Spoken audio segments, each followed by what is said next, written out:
China's foreign ministry on Monday defended trade with the United States as a win-win scenario ahead of a speech by U.S. President Donald Trump laying out a new national security strategy that makes clear that China is a competitor.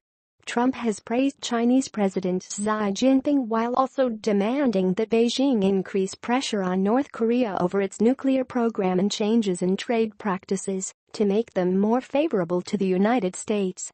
Chinese Foreign Ministry spokeswoman Hua Chunying said she was unable to comment on the strategy until it was unveiled. But in principle, China hopes the strategy can play a constructive role in promoting world peace and stability and promoting China-US strategic mutual trust, Hua told a daily news conference. The essence of China-US trade and economic ties is mutually beneficial and win-win, directly and indirectly supporting 2.6 million U.S. jobs, she added.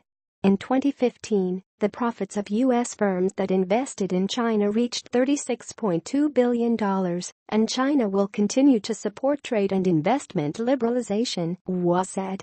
We are willing to work hard with the U.S. side to dedicate ourselves to building a robust, stable and healthy trade and economic relationship, she added. That was in the interests of both sides and the expectation of the international community, Hua said.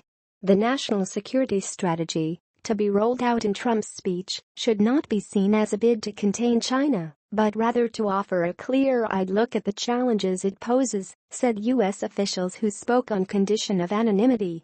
Trump made his first visit as president to China last month, where he lauded his meetings on trade and North Korea as very productive.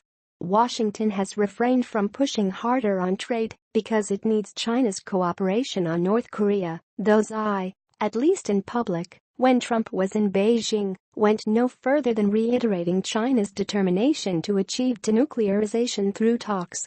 China and the United States have also repeatedly clashed over trade issues, including state support for Chinese firms and intellectual property rights violations in China. On Friday, China's finance ministry said it would cut export taxes on some steel products and ditch those for sales abroad of steel wire, rod and bars from January 1, stirring concern in the United States and Europe that the world's top steel producer may be looking to sell its excess product abroad. It follows a ministerial-level G20 meeting in Berlin last month, where China and the United States remained at odds over how to tackle excess steel capacity. The global steel sector is worth about $900 billion a year,